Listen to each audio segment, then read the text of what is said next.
Student, आज ये accounting question का क्वेश्चन हम करेंगे और ये बड़ा क्वेश्चन है थोड़ा। तो क्वेश्चन आपने देख लिया और नोट कर लिया होगा। तो फर्स्ट ट्रांजैक्शन में देखो आप, Gopal started business with cash 80, तो मैंने कैश पहले लिख दिया और बैंक बैलेंस 70, तो वो भी लिख दिया। फर्स्ट ट्रांजैक्शन में 80,000 कैश है और 70,000 bank balance, total 1,50,000 capital. Second transaction में goods purchase for cash 10 and on credit 20, तो गुड्स का एक कॉलम बनेगा, कैश 10,000, तो कैश में से 10,000 माइनस, और दूसरी तरफ इसने बोला 20,000 क्रेडिट, तो क्रेडिटर का एक कॉलम बनेगा लायबिलिटी में, क्योंकि आपने उधार लिया है तो 20,000 रुपये आपने देने, 10 का नगद खरीदा, 20 का उधार, टोटल 30,000 का 30,000 का गुड्स आपके पास आ गया। फिर आप इस इक्वेशन को बैलेंस करोगे, यहाँ हम लिखेंगे न्यू इक्वेशन। न्यू इक्वेशन में 70,000 कैश है और 70,000 बैंक बैलेंस, 30,000 गुड्स, 1,50,000 कैपिटल और 20,000 क्रेडिटर। थर्ड, रेंट पेड 5,000 पे हो गया रेंट, और साथ में लिखा रेंट आउटस्टैंडिंग 1,000। तो यहाँ पे अब आप लिखोगे एक्सपेंसेस आउटस्टैंडिंग लिख सकते हो या रेंट आउटस्टैंडिंग, दोनों ही मतलब ठीक है, कोई दिक्कत नहीं है।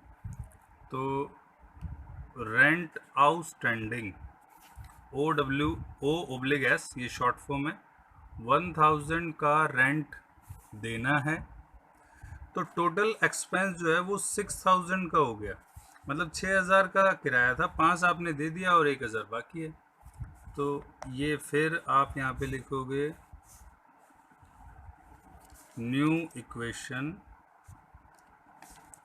65,000 cash, 70,000 bank balance, 30,000 goods, 1,44,000 capital, 20,000 creditor और 1,000 rent outstanding. Fourth, salary paid by cheque 10,000, cheque से दिया तो -10 बैंक बैलेंस में से, इंक्लूडिंग 2,000 एडवांस, तो यहाँ पर आप लिखोगे, एक कॉलम बना दोगे, प्रीपेड सैलरी, 2,000 एडवांस हो गया हमारा, यानी सैलरी 8,000 ही बनती थी, आपने 10 दे दी, तो जो 8,000 बनती है वो ही कैपिटल में माइनस, एक्चुअली एक्सपेंस तो 8 का ही हुआ है, तो जो 8 का एक्सपेंस हुआ है वो तो माइनस हो गया, लेकिन 10 दिया है तो 2,000 एडवांस है, और एडवांस यानी आपने प्रीपेड कर दिया, जिसमें आप पहले पे करते हो बाद में कंज्यूम होता है, जैसे प्रीपेड मोबाइल में होता है, प्रीपेड रिचार्जेस पहले आप पे करते हो बाद में कंज्यूम करते हो, तो ये एडवांस में चला गया। तो फिर आप न्यू इक्वेशन लिखोगे, 65,000 cash, 60,000 bank balance, 30,000 goods, 2,000 prepaid salary और 1,36,000 कैपिटल, 20,000 का क्रेडिटर और 1,000 की आउटस्टैंडिंग रेंट है। Fifth point, commission receive 5,000 and commission accrued 3,000, 5,000 commission हमें मिल गया, प्लस हो गया, लेकिन 3,000 मिलना बाकी है एक्रूड, तो यहाँ पे आप लिखोगे, ऊपर एक कॉलम बनेगा, कमीशन एक्रूड, मिलना है हमें 3,000, मतलब हमने कमा लिया, या ये कह सकते हो आप कि कमा तो आपने 8,000 का कमीशन लिया, काम किया है कहीं पे या कोई ट्रांजैक्शन हुई है, लेकिन उसमें 3,000 अभी बाकी है, 5 ही मिले, तो इसका मतलब टोटल इनकम जो आपकी हुई वो 8,000 हुई, तो 8,000 रुपये आपको प्लस करना है कैपिटल में, इनकम 8 की हुई, 5 मिल गई, 3 बाकी है, तो जो मिलना बाकी है वो हमारा लायबिलिटी नहीं है, वो असेट्स होता है, इसलिए मैंने असेट्स में लिखा। New equation, 70,000 cash, 60 bank balance, 30,000 का गुड्स है, 2,000 प्रीपेड सैलरी, 3,000 का कमीशन और 144 कैपिटल हो गया, 20,000 क्रेडिटर और 1,000 outstanding rent. 6th point, paid 15,000 to creditor by cheque. तो 15,000 रुपये तो माइनस हो गए बैंक बैलेंस में से, और कह रहे डिस्काउंट रिसीव्ड हुआ 500 रुपये हमें फ़ायदा हुआ। इसका मतलब जिस आदमी को 15,000 दे रहे हैं उससे 500 रुपये भी अब नहीं देने हमें, मतलब 15,500 का क्लियरेंस हो गया, 15,500 का हिसाब क्लियर हो गया उससे। जिसको 15,500 देने थे उसको 15,000 रुपये दे रहे हैं हम, 500 रुपये नहीं दे रहे हैं, मतलब वो फ़ायदा है हमारा। तो जब आपको किसी से छूट मिल रही है तो वो आपका फ़ायदा है। न्यू इक्वेशन, 70,000 कैश और 45,000 bank balance, 30,000 goods, 2,000 prepaid salary. और ये हर बार आपको बताना है कि भाई क्या हमारा स्टेटस है इसमें। तो 4,500 क्रेडिटर बचा, 1,000 rent outstanding. 7th, cash 4,000 were withdrawn bye Gopal for personal use. तो 4,000 रुपये कैश कम, और क्योंकि जब वो पर्सनल यूज़ के लिए निकल रहा है तो वो ड्राइंग कैश भी माइनस और कैपिटल भी माइनस, क्योंकि जब बिजनेसमैन पैसे लाता है तो कैश और कैपिटल प्लस, निकाल रहा है अपने लिए तो कैश और कैपिटल माइनस। न्यू इक्वेशन में 66,000, 45,000, 30,000, 2,000, 3,000, 1,40,500, 4,500 और 1,000।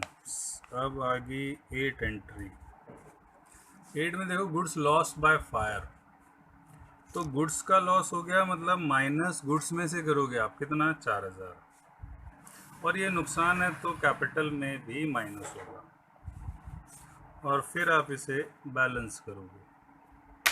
तो आप यहाँ देख सकते हो कि अगर लॉस हो रहा है तो वो कैश में से ही माइनस नहीं हो रहा है, गुड्स का लॉस हो रहा है तो गुड्स में से माइनस होगा, और उसके बाद कैपिटल में तो लॉस माइनस होना ही है, कोई भी एक्सपेंस हो या लॉस हो। तो इसलिए मैंने आपको बताया है, ये इस पे ज़्यादा जोर दिया है कि जिसका लॉस है वो वहीं से माइनस होगा। नुकसान माल का हुआ तो माल में से, कैश चोरी हो गया तो कैश में से, बैंक में कोई फ्रॉड हुआ तो बैंक में से माइनस, लेकिन अल्टीमेटली वो कैपिटल में से माइनस होगा ही। तो अब यहाँ पर फिर आप न्यू इक्वेशन लिखोगे, 66,000, 45,000, 26,000, 2,000, 3,000, 1,36,500, 4,500 और 1,000। अब 9th ट्रांजेक्शन देखो, claim received from insurance company. अब आपका माल जल गया, इंश्योरेंस कंपनी ने 3,000 रुपये ही दिए, तो वो कैश में प्लस और कैपिटल प्लस, क्योंकि फ़ायदा है आपका, ये नुकसान तो नुकसान माइनस हो रहा है, फ़ायदा हो रहा है तो फिर वो प्लस ही होगा। तो 69 ये आपकी न्यू इक्वेशन, और 45,000, 26,000, 2,000, 3,000, 39,500, 1,39,000, 4,500 और 1,000। अब ये लास्ट इक्वेशन है, cash withdrawn from bank for office use. यानी आपने बैंक से कैश निकाला, ये बैंक से माइनस, और यहाँ कैश बढ़ गया ऑफिस में, यानी कैश बैलेंस 5,000 यहाँ प्लस, और ऐसा करने से आपको कोई नुकसान या फ़ायदा नहीं हुआ। तो ये लिखेंगे लास्ट इक्वेशन। ये हो गया 74,